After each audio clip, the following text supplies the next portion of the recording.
I feel like there is a growing sentiment online that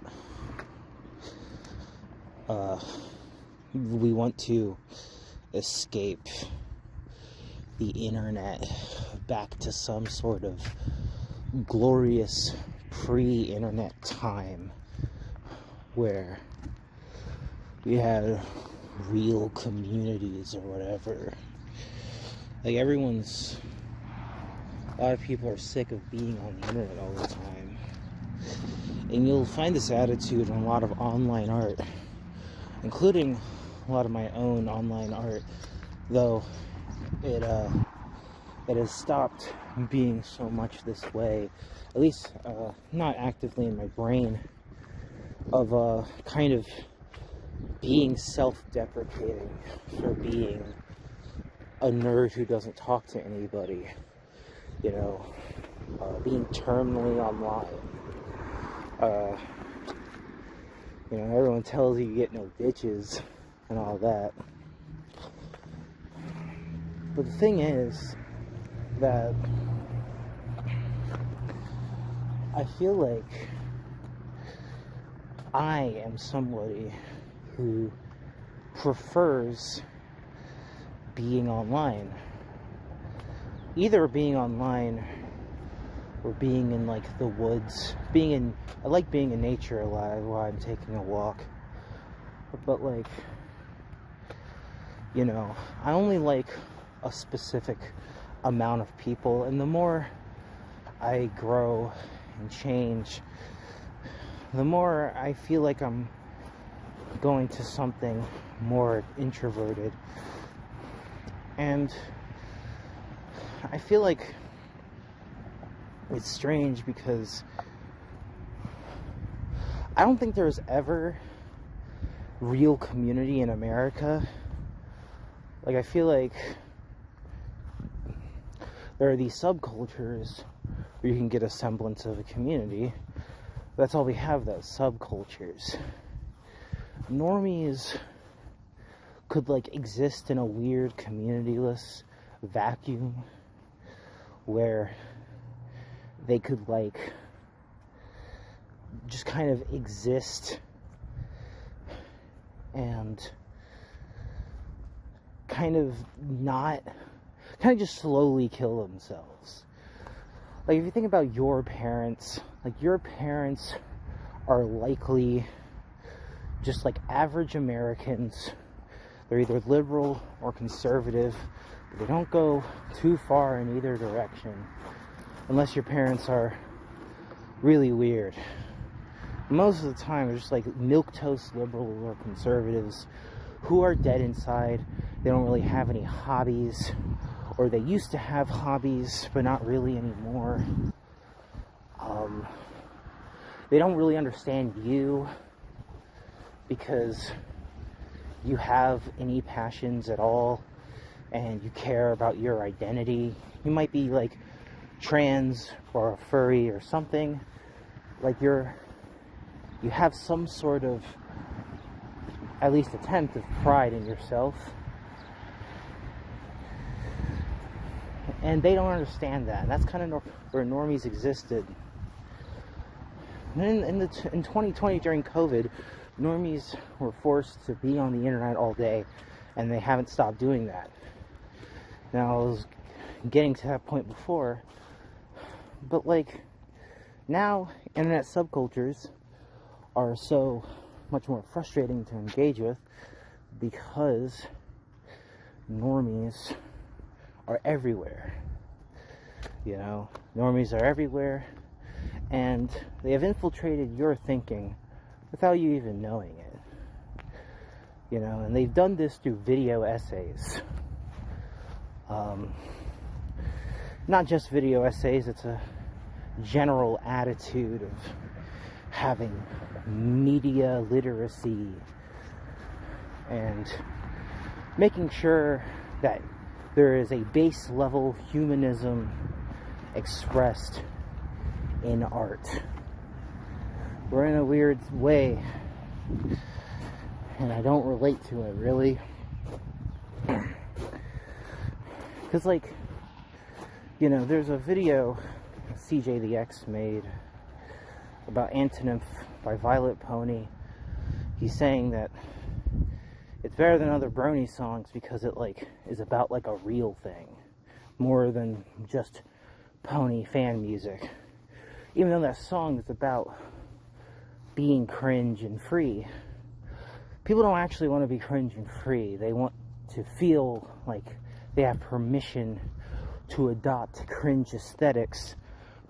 But of course they'll be rewarded if you make it into something that video essayists, neurotic analysts can turn into a useful tool for the state, their idea of the state. They have this liberal fantasy of art saving the world. Now, art doesn't save the world. This idea that our art is either constructive or destructive to some sort of central leftist goal is just a thinly veiled excuse.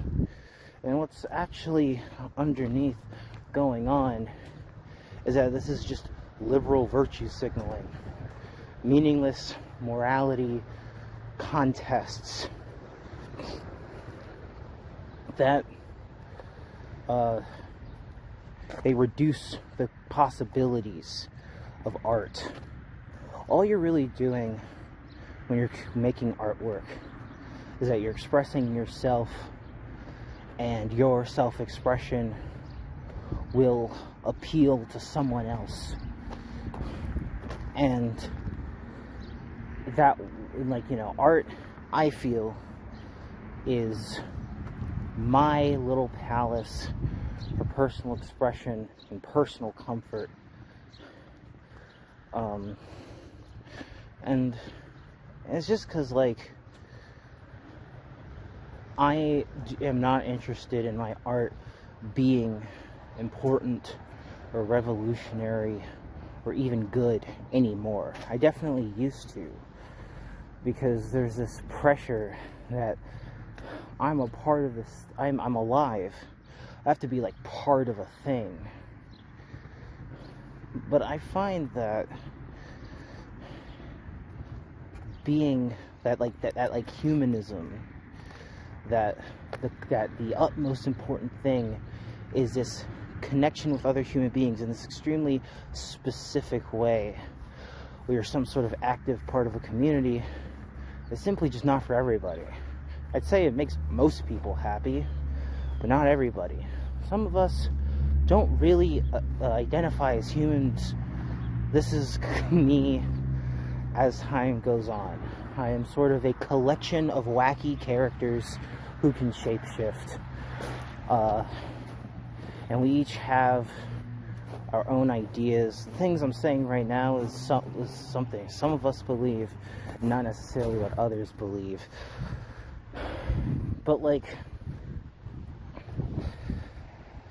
I feel like the human being is not inherently good or superior. This really irritates me when people talk about AI art. That, like, AI art is this, like, fake expression, this fake art. Meanwhile, humans make real art because we're humans, and that's unique to us. And I disagree with that. If AI art, if I see an AI generated image and I feel something, it is therefore art. It is there because I have decided it's art. And all that requires something to be art is if you decide that it's art, even if it's not made by a human, even if it's just this grass. Like, I feel like this grass is art.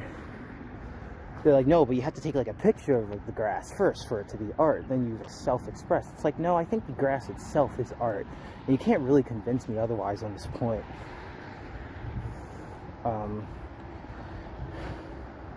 And so, like, if they're AI consciousness, I don't know if it's real or not. There's people who say AI is similar to consciousness, and that the way it's like generating things is similar and resembles consciousness, or maybe it's a different thing that is maybe like consciousness but different.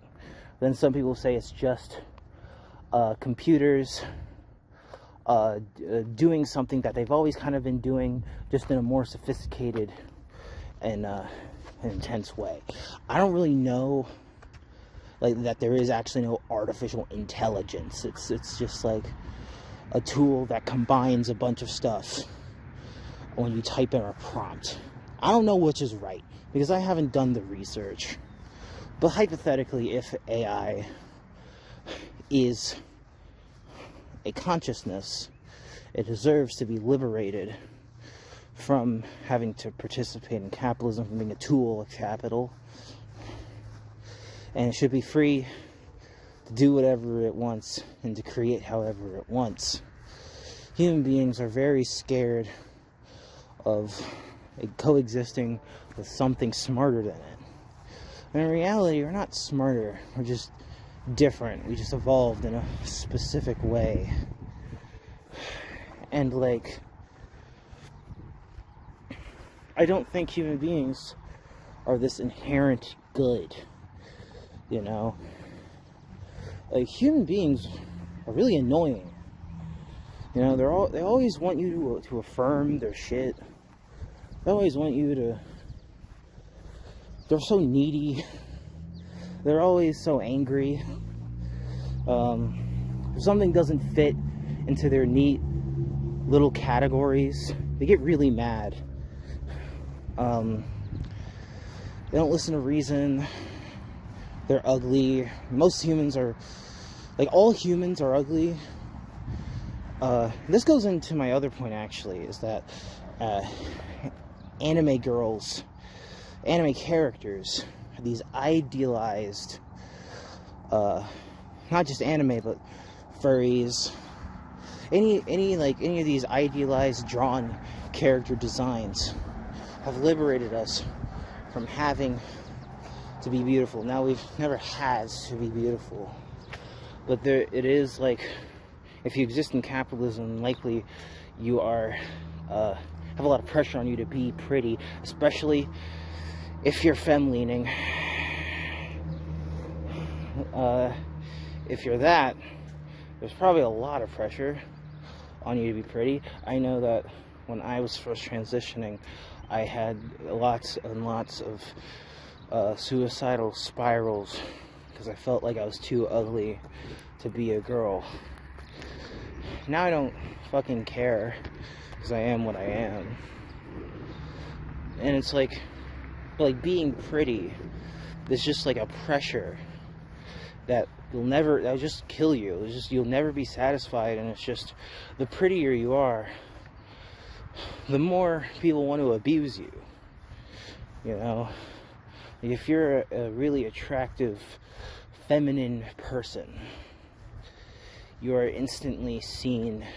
And masculine people too get this. If you're an especially attractive man, you know, or a masculine person, you know exactly what the fuck I'm talking about. Like, when someone's attractive, they're these commodities that increase in value the more inherently attractive they are.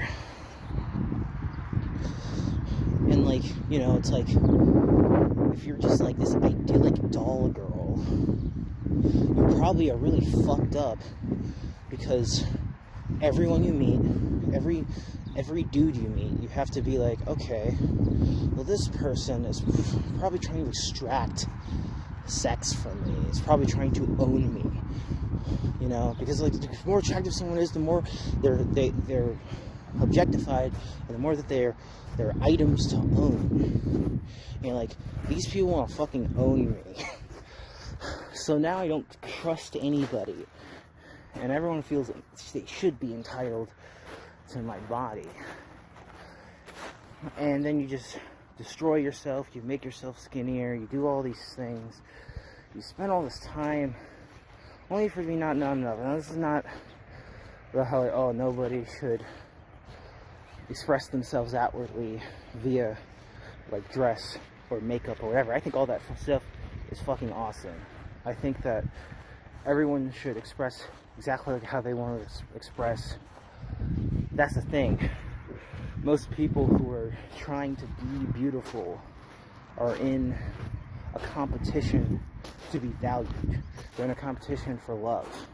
So I'm saying that we have drawings now. You don't have to be pretty. Like, we have the fantasy. The fantasy is way better. The fantasy, you're never going to obtain the fantasy in another human being acting it out. You know? Like, if you read a fan fiction of like exactly all the sexual fantasies you want to indulge in, or if you just write one yourself, you're gonna get closer to what you want than trying to find some partner who will fulfill all of those fantasies for you. And if you do, they're not going to look like that. You're not gonna look like your favorite anime girl. You're not gonna look like that either. But you can draw yourself a certain way. You can write yourself a certain way that doesn't match you physically. I have, and like all my furries, all my Therians, all my other kin know exactly what the fuck I'm talking about. Anybody who identifies as non-human and wishes to have non-human features and can't. You know, most of the time, if I was a pony and or a cat,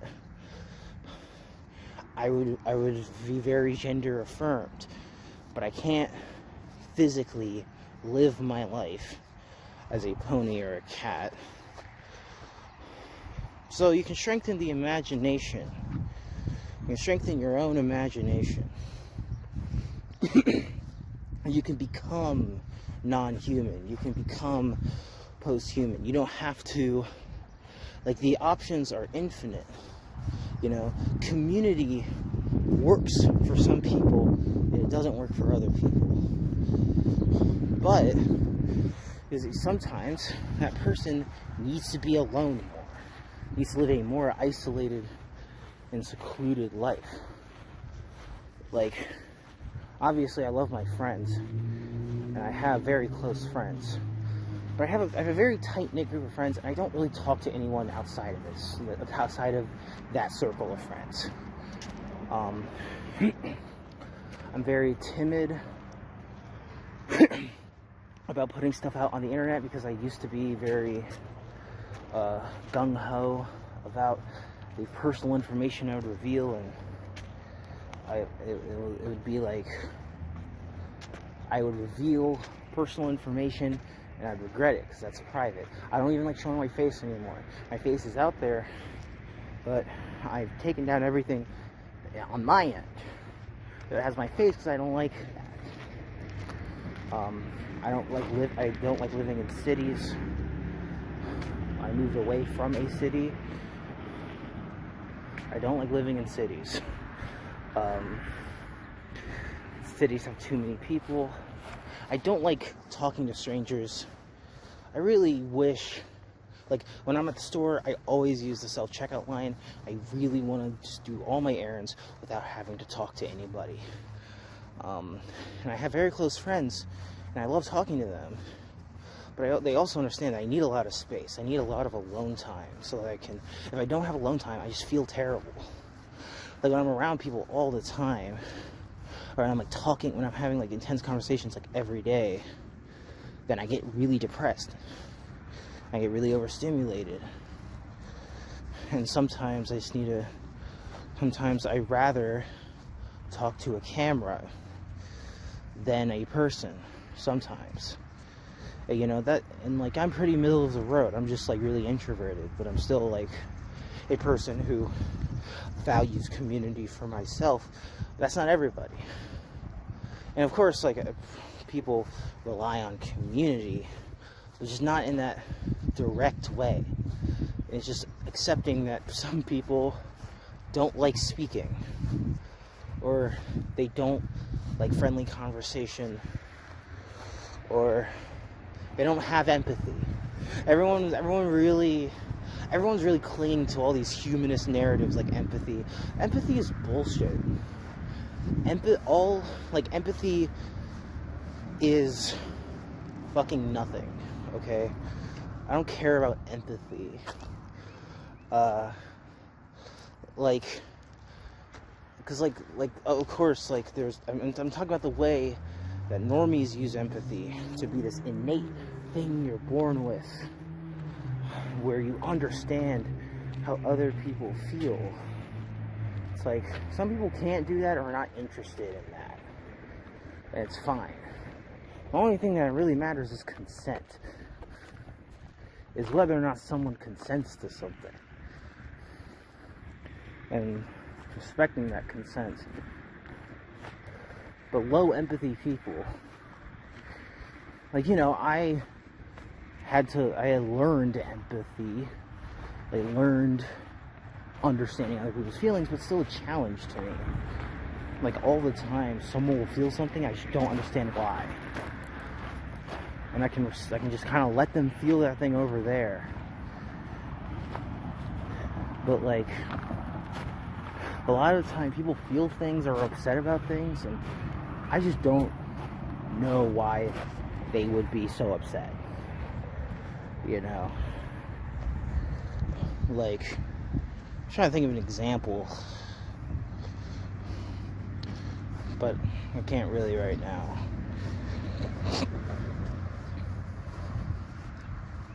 Yeah, man, and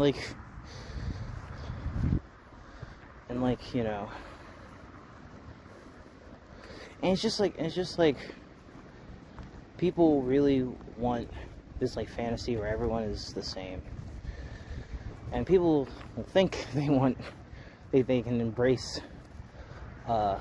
diversity. When it comes to it's like, and it goes to even more extremes. Like, can you respect the person who wants to amputate all their limbs, who would feel euphoria from amputating all their limbs even if they regret it? Can you respect that person? Can you let them in? Can you help them? Nah. Well, most people can't. Most people can't coexist with that person. Most people want to put them in a mental institution. Because psychiatrists and therapists, they just want to make you normal. I've never been helped by a therapist or psychiatrist. Maybe a lot of you have, but I haven't. I've not ever been helped by a psychiatrist or therapist. I've been through a lot of them as a kid. I went to the mental hospital a few times, a few suicide attempts, a bunch of medication, ranging from all kinds. All of them made it worse. None of them understanding what I was going through. None of them, I could not communicate my feelings to them because a different alter would be fronting at a different time, and I didn't have the language for that at the time. All I knew was that I had these erratic mood swings where I would switch modes or whatever, and I still had this idea of myself as a whole person experiencing things, rather than a bunch of different people with different desires and different emotions and different traumas and different reactions to things. And I learned that on my own. No psychiatrist or therapist was ever going to interrogate me or diagnose me with DID, because I do not fit that mold. And the reason why I was doing terrible was, one, I was being abused both at home and online. And I had to go to school and do school shit. I didn't want to do it. And it's because children are property. And the therapist's or psychiatrist's job is to look at that child and make it go, we have to make you comfortable with being property. We have to make you comfortable with being owned. And you know, I just like eventually got into plurality, got into meditation, started doing magic, and read Deleuze and Guattari, and now I'm like happy consistently. Now I'm like, my life is good. Like I'm like consistently enjoying my life because I customized my life to my specific liking. And also weed, smoking hella weed. That mostly helps with my anxiety symptoms. But all these things for me. But everyone just wants to get you into therapy so they can like fix you. I don't know. Maybe you've had positive experiences with therapy. But I find it suffocating. I want to get more psychotic. I want to experience psychosis more. I want to have a more non-linear understanding of reality. I want to, if possible, to develop more alters. I want to stop ever caring about how I act in front of others. Because like a lot of these mental illnesses, you can just, I feel like they're kind of revolutionary tools. Like the schizophrenic and the schizoid personality disorder stuff. That's like, you know, the an ambivalence to judgment of others, or praise or criticism, and like being internal in the dissociation. Like I feel like these are all mechanics, and like, or like the muted emotions. Like these are all mechanics that can be used for specific situations to adopt, to call upon the spirit of to call upon a spirit of the schizoid and it's like a summon in Kingdom Hearts or something. Like that would, like in a certain situation, or for creativity. I feel like that's cool, that's good. You know, I like that. That's something that interests me.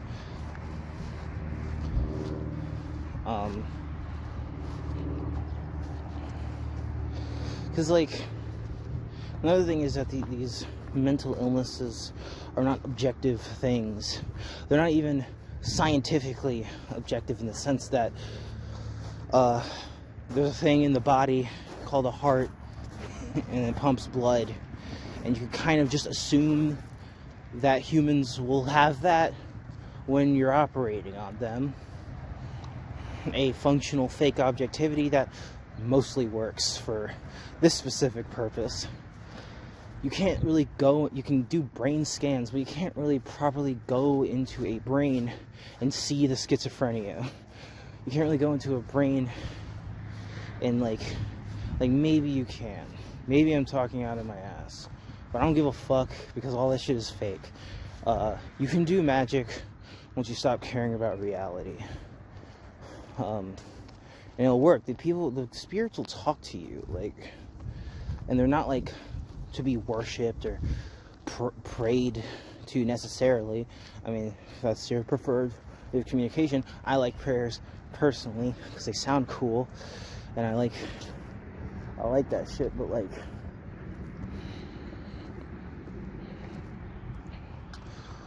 like the there's like entities that you can't perceive that are inside of you pluralistically, or maybe they're like trying to reach you from some other place, but the point is that they're friends that can do things that you can't do, and there are energies that you can manipulate. Like magic and witchcraft is real as fuck, and I've just been doing it and you can literally customize your life and make your life how you want it to be if you utilize these methods. You know, I'm Dream God, but I also know Dream God involves one of my alters who can kind of fly around beyond me and affect energies so that I don't have to take on the world alone. And you know, that's a good alternative for like a social worker or something. And I've switched timelines like many times, and I've actively felt it. Like, I'm interested in becoming, like, why would I just be a human? Why would I just be a human with dumb morality, where I can turn myself into a marble or a lion or a blade of grass at any point? At any moment I can do that. You just have to be like, well, hallucinating, not inherently bad. Isolating, not inherently bad. Only if you want to escape those things. But there's only escape and embrace. There's movements. There's movements from one state to other states. Not this centralized thing. Everything is a constantly changing. So, I'm like, that's how I am. That's how I move. Fuck therapists. Fuck psychiatrists. I'm smarter than all of them. I have every mental illness and every neurodivergence. I'm every race. I'm every species. I'm every gender. And this is inevitable. This is inevitable. Even if you don't like these things, you can't stop it. They are inevitable. YOLO.